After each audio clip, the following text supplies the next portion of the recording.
Welcome along to another special edition of the Final Furlong podcast. It is Christmas, and that means the Wine Tipster, Neil Phillips, is in the house. Neil, welcome back to our annual Final Furlong festive special.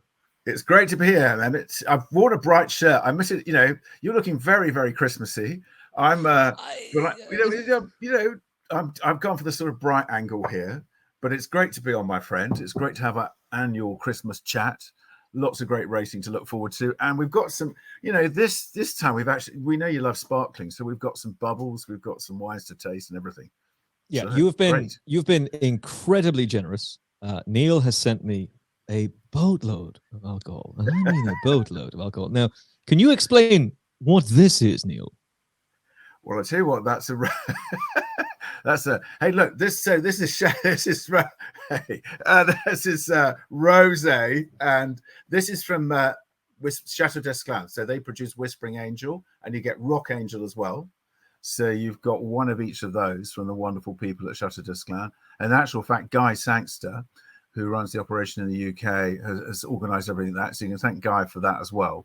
And they're doing, thank you very much, Guy. That is related to Robert, his son? Yes. Yeah. So it's just, he's got the whole family actually just involved in racing, as you know. They've got a trainer as well, the son there. So doing lots of things there. So he's Ollie's doing really well. So the whole team, the whole Sangster family is on it and loving Whispering Angel and Rock Angel. Can I just very briefly go off on a totally different tangent for a second as a light goes flying around the studio here? I presume you've read Horse Trader, but they've done that as an audiobook now. They commissioned an actor to voice it. And that is one of the best. But if you're stuck for a last-second Christmas gift for somebody, and you can just buy the voucher of the audiobook to give them, or actually get the hard copy is very difficult to get and ridiculously expensive.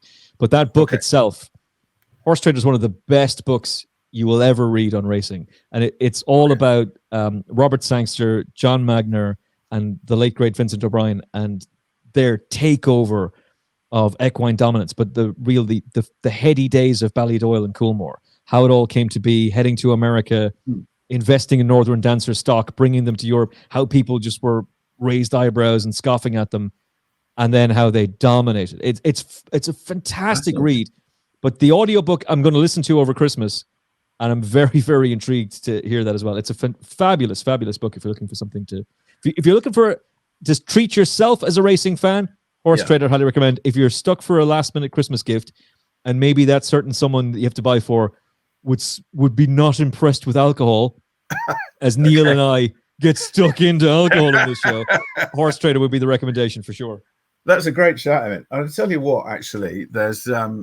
I must admit, there's a great... I'll shout you out a wine book at the end, which is a fun book, by the way. I'll just do that. But it's... so rosé, just talking about rosé, you know, we've had... If you think about it, people are drinking rosé all the year round now. I mean, Whispering Angel has just been a phenomenal success. But this wasn't the thing, though, Neil. Rosé was summer, and outside of summer, it was a no-no. Yeah, completely. But what's happened now is... I'm just going to grab this. Hold on. Yeah. And... This sounds like I'm going to the bar. I love that sound. I love that sound. I used to work in a bar when I was a kid, and did you? That little clinking sound, there's nothing like it. It's great, isn't it? And but I think, as you say, when you had Whispering Angel, Chepstow, they purchased the property. They purchased the Sacha Lachine purchased the property in about 2006, I think. But you know, people were just drinking rosé on holiday, weren't they? They were just kind of going, oh, it's great. Here we are in Provence. We'll have some cheapest rosé. And then the whole thing has just changed dramatically, where they're producing really good Provence rosés. Whispering Angel, people like Chateau Leube as well. They're doing a great job, for example, to Maynard. And suddenly we've just gone, wow, these are great, dry, elegant wines that are really fantastic to drink on their own. Or just like the Rock Angel here, which is actually really good with food as well. So that's a bit fuller in flavor than the Whispering Angel. So it's just, and it's incredible actually just to see not only at race courses, Emmet, but all around people are going, it's December, it's 5 degrees, but I'm drinking rosé. And I've always loved rosé all the year round. Brilliant, really. Yeah, I wasn't a rosé man, and to be honest, I've said this to you before as well. I'm not really a massive wine drinker either. I wouldn't have the palate that you have, Neil, and I would be embarrassed in a restaurant if someone was to come over and say, "I say, sir, is this wine up to scratch?" I'm like, yeah, whatever, mate, whatever. But you have got me into this, and this is nice. This is very, very nice. It is nice. And and they've done really well, and the wines are great, and they're great with food too. That's the thing we kind of forget. So, and what I'm going to do actually, just on a rosé theme, I'm actually going to open some bubbles here, some rosé from Kent, from Chapel Down. I say, is this the first? By the way, I can't remember if we opened it on the last pod. I don't know if we have really, but we're going to now. So, just get ourselves in the festive spirit here. So we'll just get a nice. What is the dinner like at Neil Phillips' household on Christmas Day? Well, this year we're actually going to have. Just get that moment. I just let that linger. Then I'll just do a little bit of pouring here. And as you're doing that, I'm reaching for a glass of Coca-Cola, like an absolute, like a great member of the Great Unwashed, a pure commoner. Hey, come on. We've got to make whatever choice we want to have, But so what we're having this year, we're actually having some, because I leave home pretty early on Boxing Day, 5 o'clock in the morning to get down to Kempton. So we're going to have some 5 a.m.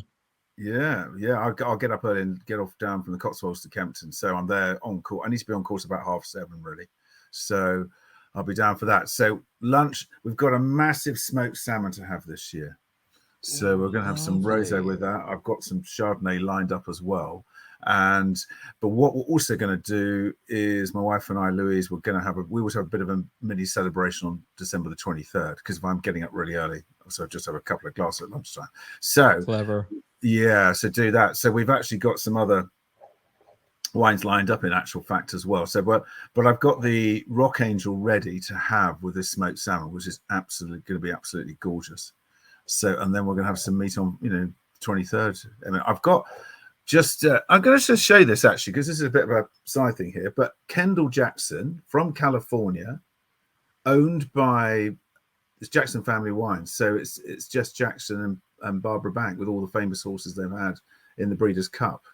Oh, and brilliant. Jess obviously passed away, but Barbara, she heads up the Breeders' Cup committee, but she also has all these fantastic wines as well, and across in lots of different wineries in California, but in other countries as well, like Australia, for example. And keeping that sort of English theme going, we've got Chapel Down in Kent with their sparkling, which I've just popped open there, and I've got a glass of their wonderful rosé. But she's just bought some vineyards in Essex. So Barbara Bank has just bought some vineyards. She told me that at the Breeders' Cup this year. She said, so this is, if you told me that wine was being made in the UK a few years ago, I'd have said, what?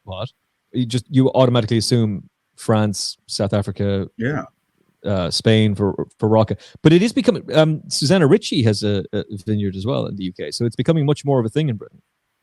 Oh, very much so. Susanna's done a great job with Yates Court. She's got that done in Kent as well. And she's been really, she's making, and we're making great sparkling wines, we're making great still wines, Emmet, and that's also the really exciting bits about it. And we're getting real momentum. We've just had a really bumper harvest, our biggest harvest ever, 2023, because we actually had that dry September here, which really helped to save the year, really good temperatures. And there's a lot of really good producers out there. And, Susanna with racing interest, but she's built herself one heck of a winery there in Kent. Really good wines, got great advice, great vineyard manager there from New Zealand. And she's done all her wine courses. And I think she's really great. And she's really nailed it in actual fact. And it's lovely because the names they're all racing names as well, like starters orders. She's just done her Pinot Noir. Yeah. So that's the first time, doing a still Pinot Noir, which I tasted actually on Sunday and I thought was great. And she's got Pinot Gris. She's producing some sparkling now. There's a lot of innovation. And the Andrew Carter, actually, who heads up Chapel Down Winery, he is involved with racing as well. So he's in a couple of syndicates. So I saw him at Cheltenham on last Saturday. he's always going racing. So you've got some nice racing connections here. You can do a whole tasting about people who are actually involved in racing, but have actually got their wineries.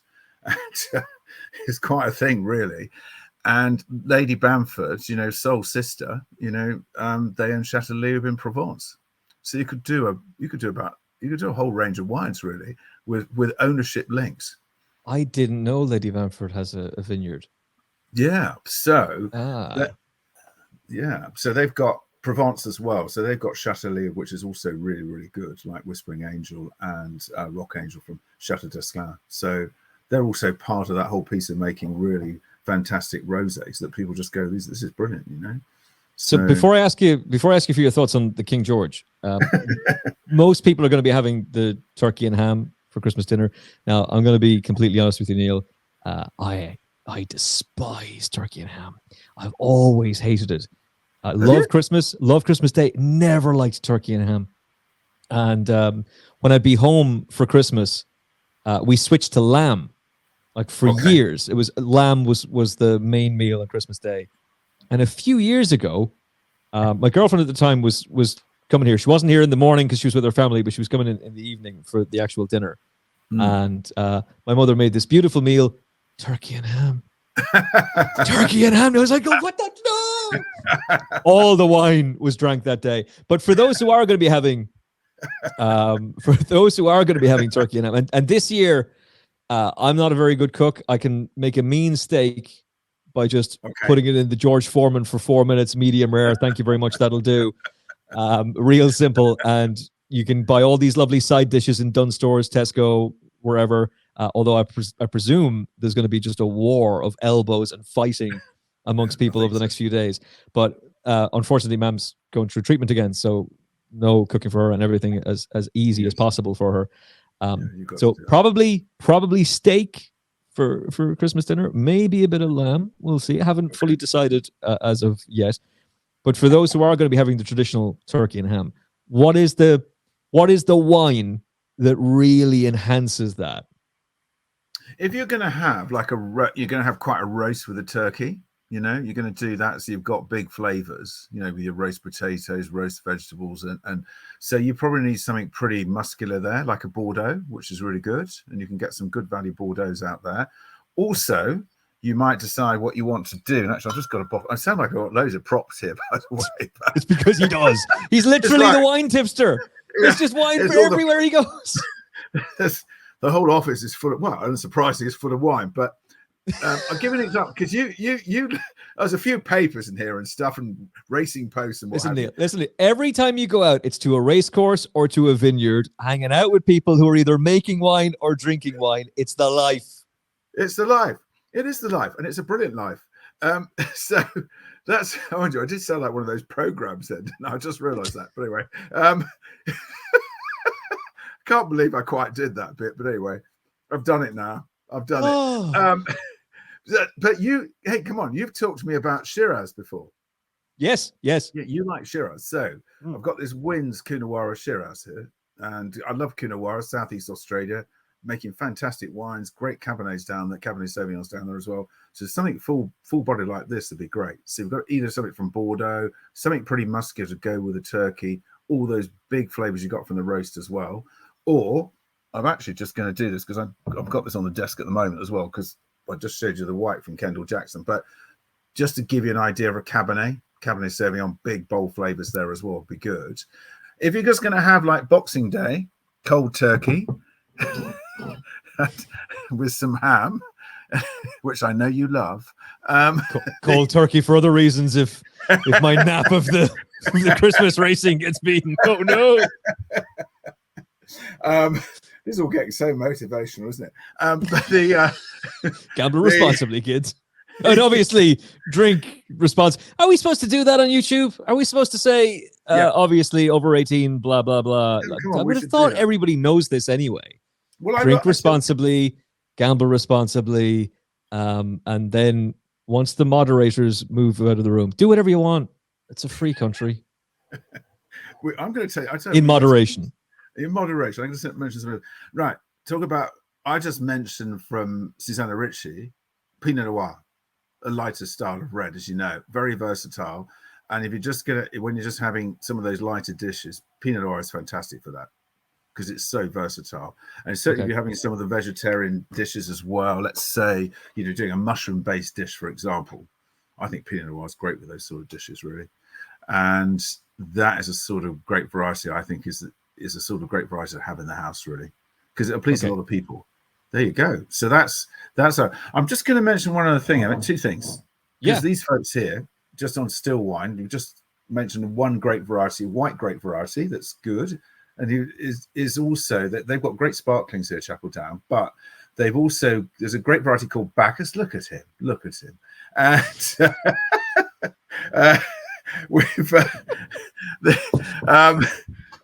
this is great. But they've got the white grape variety called Bacchus, and it's like our Sauvignon Blanc, and they do some fab Bacchus. And a lot of producers do fab Bacchus in England now and Wales. And but importantly, must remember the 14 vineyards that are in Wales. Okay, so we've got Bacchus. Did you say 14? 14, yeah. In 14 Wales. Vineyards.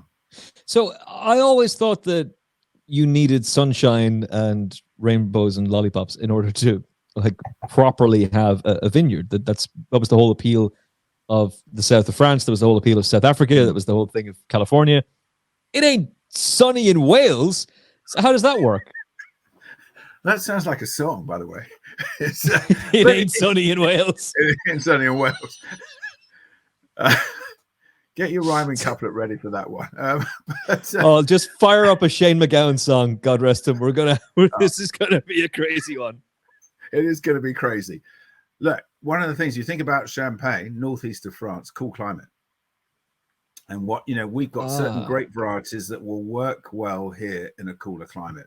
And the other thing is, yes, all the negatives around global warming, but clearly we are getting higher temperatures, probably more consistent sunshine. We certainly had that this year with September, and that really saved the year after having quite a lot of rain earlier in the year. But that means there are certain grape varieties, Emma, that will work well here. You wouldn't start planting Cabernet Sauvignon here.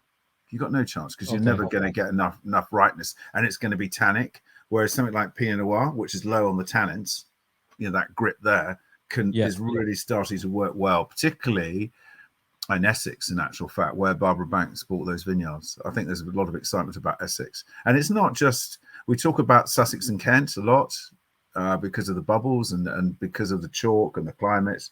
But there are more and more counties now doing really good wines, like Norfolk. There's a really good Bacchus producer there. So it's exciting times, and Wales is starting to do some really good wine. I'll just do one of and then we'll get on to the King George. But there's over 900 vineyards now in Great Britain. Some of them are tiny. Some of them are just a couple of hectares. I met someone on a train once. They've got like an acre, and they get their fruit sent to somewhere else so they can get the wines made somewhere else because they can't afford all that. So, sorry, did you say they have an acre? Is that not like someone with an allotment just deciding, I've got to call this a vineyard? With the greatest of respect to that person.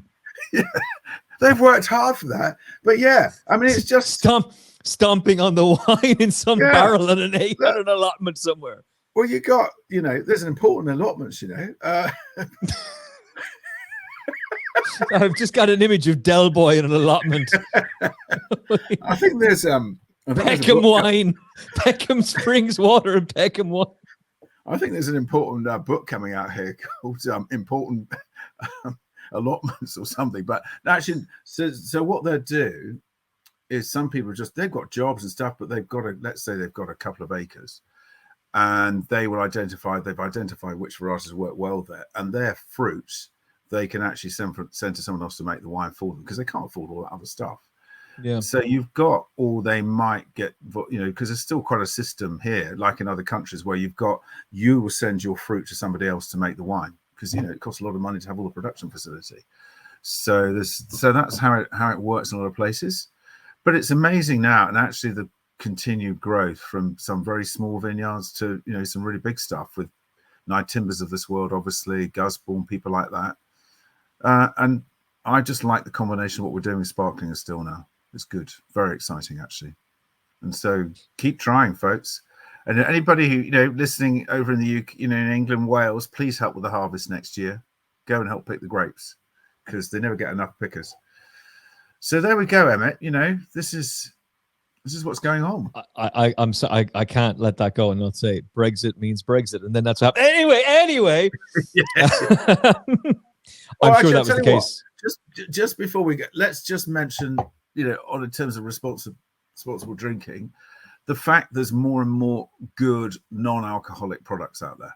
Let's just talk about that as well. So I've said this to you before. I don't get it with non-alcoholic beer. Like, I kind of like the taste of beer, but not enough that I would drink one where my brain is thinking, wait, why am I not getting the buzz off of this? Like, that's the whole enjoyment of alcohol, and obviously in moderation.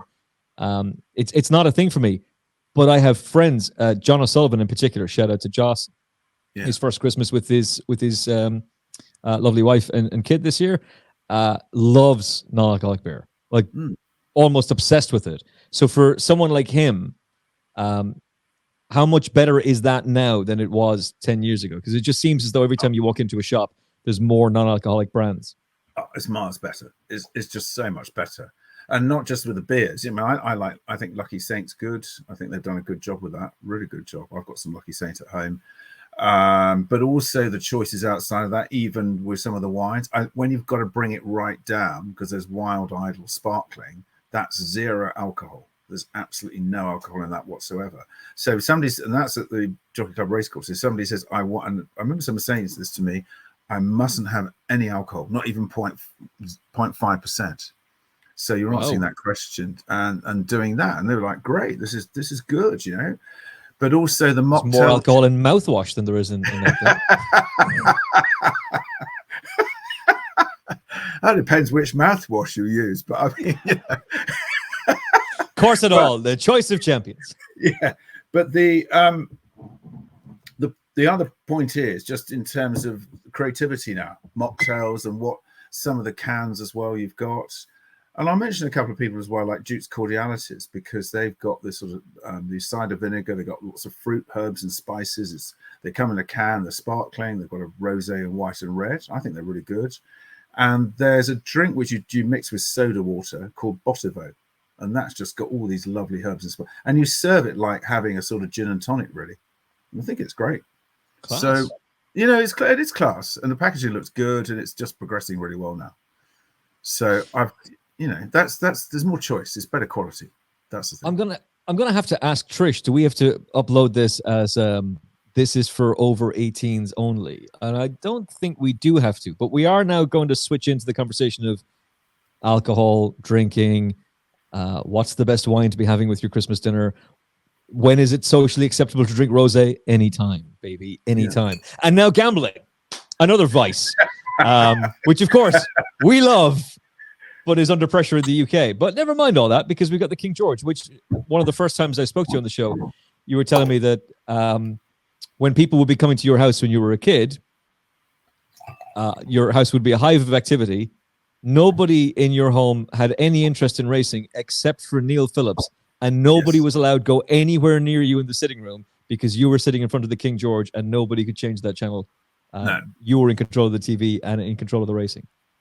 We had early ham and turkey for me on Boxing Day, so that I could eat the ham and turkey at about 11, so I could be ready for the coverage to start at midday. Everybody else ate later and sat in the dining room. I sat in the lounge on my own. No visitors.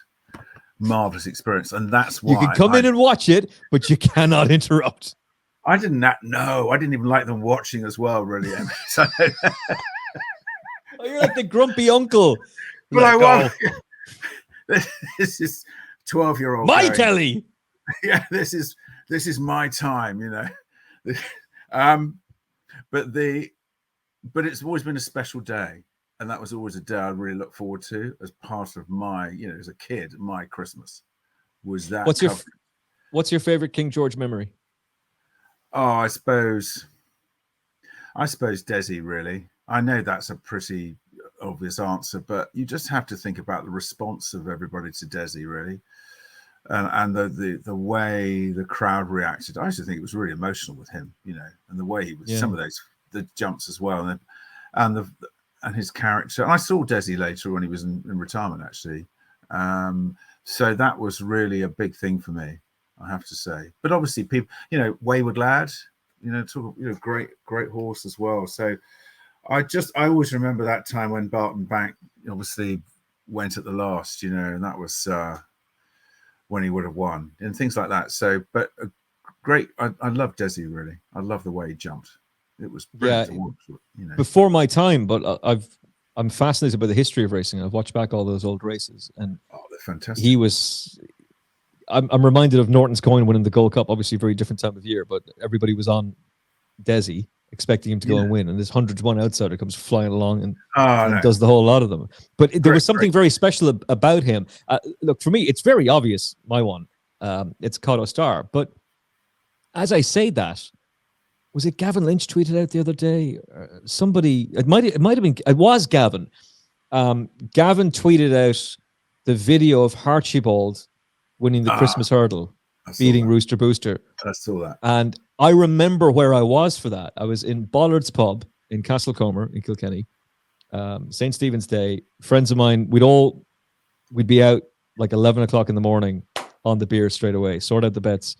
And then that was the entire day was spent in the pub in Dillon's and Bollard's cheering on the racing.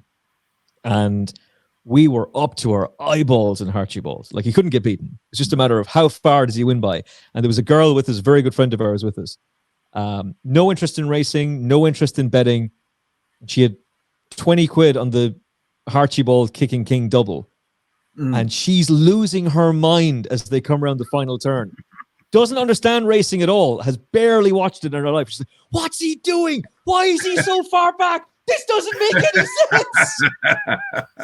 And Carberry's comment afterwards to whoever it was who was interviewing him on Channel 4, and I apologies, I can't remember. It might have been Tomo, or it could have been Alice. I can't quite remember. But to be saying to him, God, you left it late there, Paul. Sure, I probably got there too soon, really. Jesus Christ. I know. Rooster Booster was this wonderful, wonderful racehorse who was coming towards the end of his career. Archibald, this really oddball of a horse who just needed everything to fall right for him. And the coolness personified from Carberry. And then the very next, is it the next race is the King George that day? And you have that clown dressed as Santa running onto the track at Sandown in whatever protest he was doing. And again, my friend screaming, roaring, oh my God, he's going to knock off Garrison. Like, no, you're all right. It's okay. But again, no interest in racing, and she was losing. We took her racing afterwards. We went racing to not the DRF, but the Irish Hennessy and Irish Champions Weekend. Like, she became a racing fan after that, but she had no interest in it at all until that day. And I think moments like that, particularly when you're surrounded by friends and family, like that's an incredibly unique thing about this sport, the bond between horse and jockey, but the bond between horse and trainer, but also the bond between us and the horse as a fan. And you can be united in an airport meeting people that you wouldn't normally meet or that you wouldn't normally be talking to. And maybe there's a flasher that comes across on the Sky News ticker, flasher not as a protester, just like the yellow ticker would come along. Yeah. How many of these have I had? Saying something about Liverpool. And maybe you realize you're both football fans and you end up in a conversation. But you meet somebody who's into racing. And that's the thing I think is amazing about this sport. The fans of racing, they don't need to have their hands held. They don't need to be told what is like that stuff that Adele Mulrennan does for ITV. That's all gold. Yeah. And even just to be honest, even a refresher course for someone like me is actually quite useful at times because you're so ingrained in the form and everything else that you can forget about, oh yeah, that's how the saddle goes on. Yes. And things like, but like that's all really intricate, detailed stuff. But if you're watching racing TV, none of that's going over the head of fans. They know everything. They know all the stats. They know who the top jockeys are. They know who the top trainers are. They know who has the best record in certain races. They don't need to be told any of that stuff. They enjoy hearing it, I think, and I hope you enjoy it on this show as well. But the fans of racing are an incredibly dedicated fan base that this sport has. It's the second most attended outdoor sport in the UK. There's so much to be positive about, but it's moments like that, a King George or a Christmas hurdle where Carberry pulls off that remarkable win, Kicking King winning his second King George, Cotto Star being beaten by Long Run, a horse who was half his age, and then stuffing him up a year later in what would be his second last race. Like, where else are you going to see that kind of a comeback? And a horse who was never out of it. He kept coming. The only horse to regain his Gold Cup crown, the only one to win 5 King Georges, the only horse in the history of racing, as far as I know, to win 2 individual grade or Group 1 races 4 times plus. 4 Betfair chases, 5 King Georges. That's what attracts us to this sport. And that's why I think the fans who know so much about it are even more engaged in it, because it's that equine talent. That's what pushes you. Yeah, I think, and actually Corto, how I was leaving out Corto out of that. We're going to talk about the Corto Star Chase actually a bit later, aren't we? But, you know, that I sometimes actually what I do, Emmet, if you want to have just like 10 minutes, sometimes you think, wow, I'll tell you what I'm going to do. I'm just going to have a break here and watch Corto Star win the King George for the 5th time. Just because I love the whole, I just need that sometimes. You just want to go and race a bit. You just need that.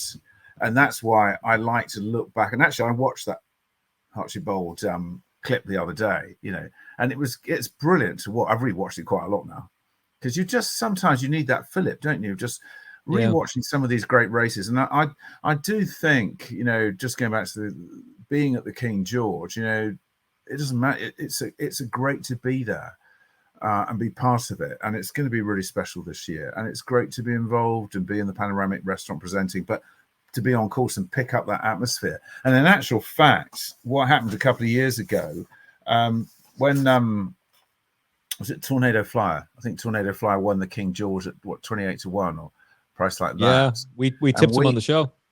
Oh wow. You know, so great shout, because the owners of Tornado Flyer were actually in the panoramic restaurant.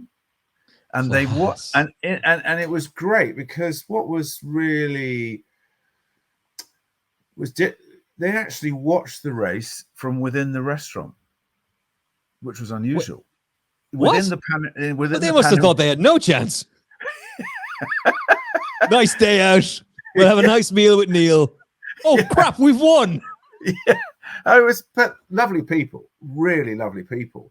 And what happened during obviously things were changing, and the realization that, wow, you know, we're going to do it. And they were running up and down.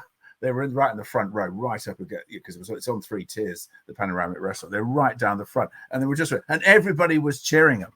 Everybody was cheering them, and it was so great, because you've got that and they weren't trying to be showy people. They definitely weren't that at all, actually.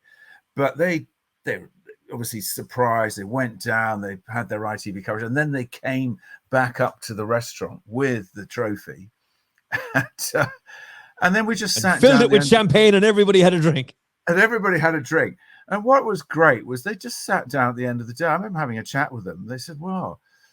And they were still absorbing it. But it was a great experience, and it was great for everybody to see them, just what it meant to them as well. Very nice people, actually. Really nice people. Lovely experience. You know, I'm trying to remember. Was that his first run of the season? No, I thought he'd had... Didn't he? Because the whole thing was, he'd run into John Durkin behind Allaho.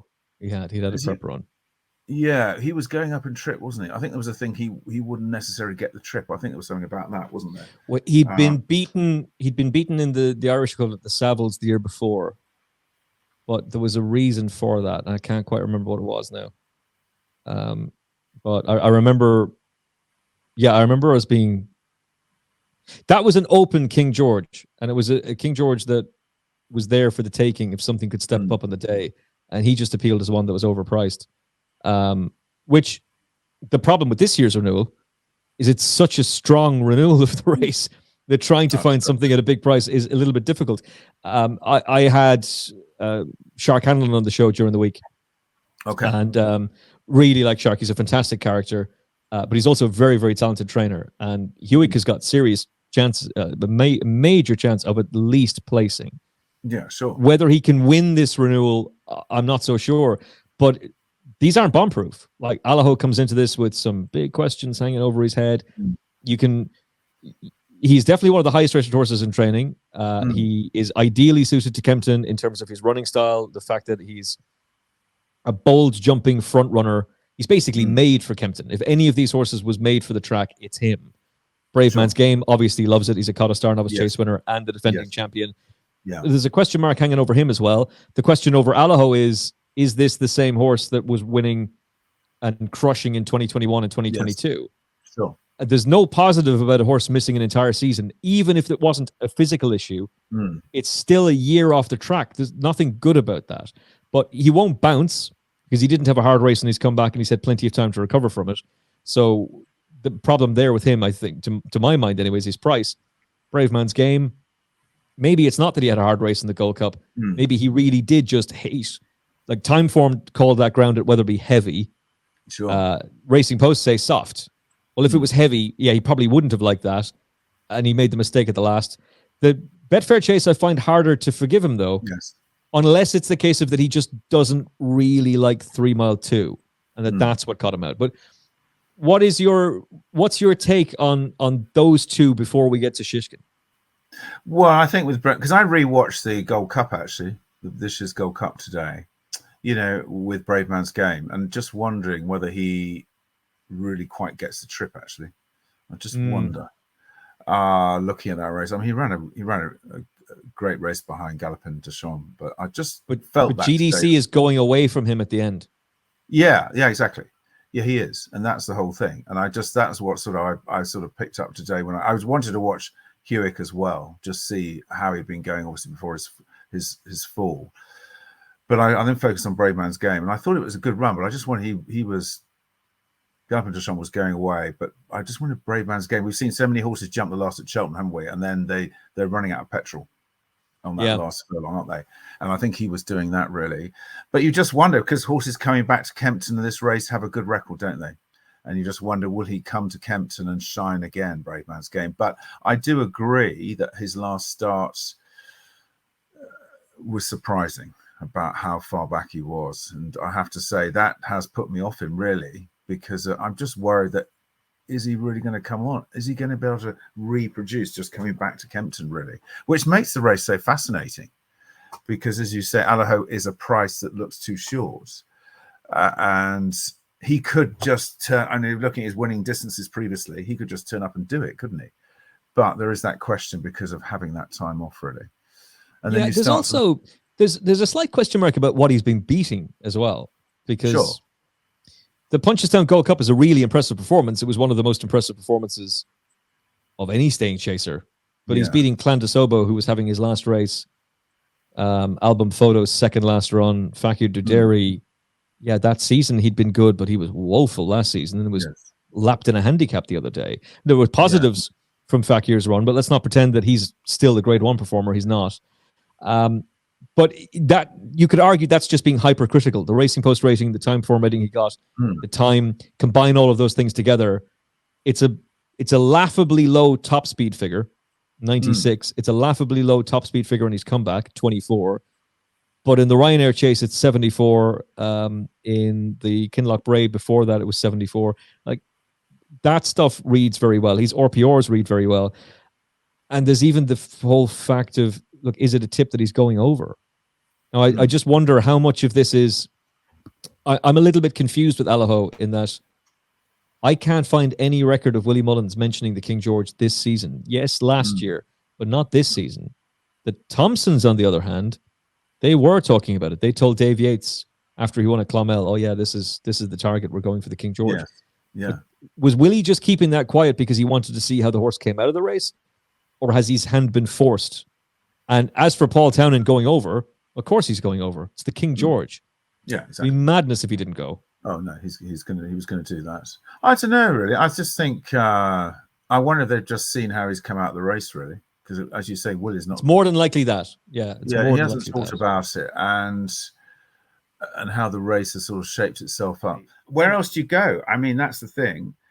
Yeah, that's another point. It's a long time to wait for the Kinloch Bray, and it's not a Grade 1. And also, this point has been made by a few people. I think Lydia was saying it the other day. Allaho is a very, very talented racehorse, but if you want to be known as a great, you have to win a great race, and he hasn't done that yet. No. But within the race itself, where do you go? Because do you say, okay, Hewitt could run a really good race? Yep. He could really, really run a good. I'm concerned he fell. Sounds obvious, but and he was running a blind. Was he 40-1? Wasn't he for the Gold Cup? I think It was a big old price. Yeah. and it was a heck of a race.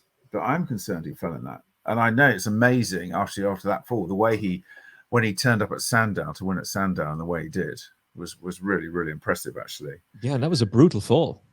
Yeah, it was a horrible fall. Horrible fall. I hate watching that fall. And I admire the horse for actually really coming back to come out and win again.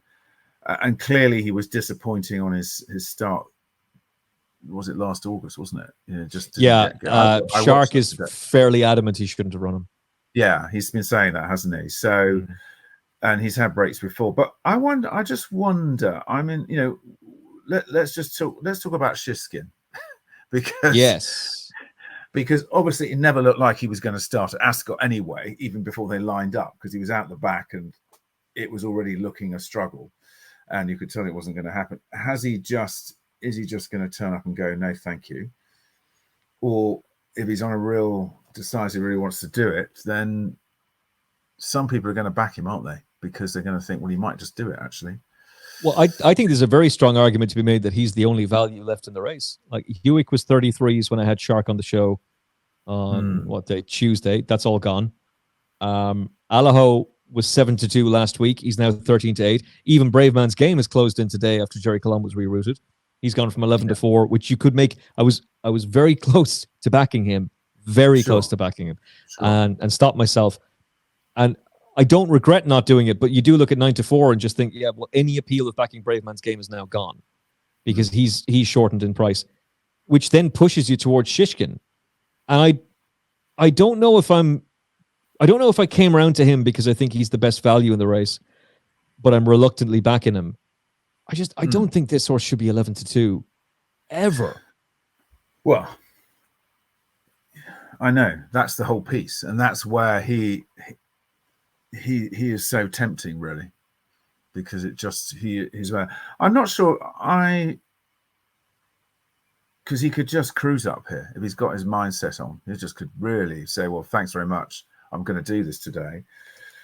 And given what we're saying about the others, I'm just going to mention, and this is a bit, raw per guy, will he, having won last time out, but that was his first Grade 1. And so, he's been talked about a lot, hasn't he? As never quite doing his felt last. Just could he? On official ratings, he's got to step up again, hasn't he?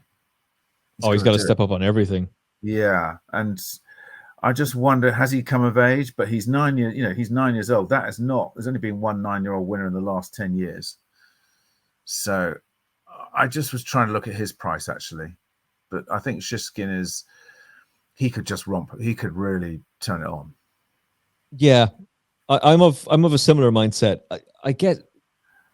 I was interested in Royal Pagaille, but I was interested in him when Allaho wasn't in the field and when it looked like Shishkin might miss it.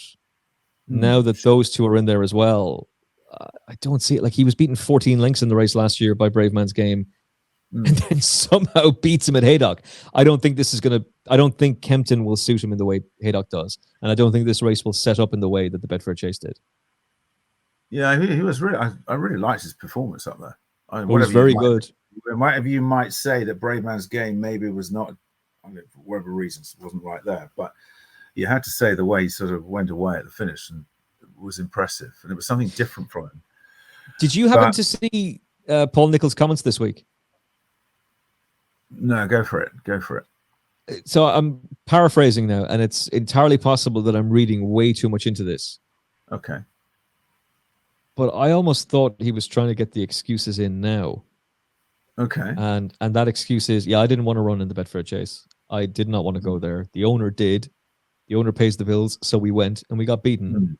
But hey, he did a nice piece of work the other day. He did his best piece of work of the season. Brian Drew said the same thing as well, that he'd done his best piece of work recently. Look, this is Paul Nicholls' attempt to go and win a 14th King George. That's extraordinary. He is Mr. King George. You've got Harry Cobden on board, who is the best jockey in Britain, arguably the best on both sides of the Irish Sea. They're two major advantages. He's been beaten fair and square by Fast and Slow, Faster Slow, Fast and Slow, Faster Slow in the Punchestown Gold Cup.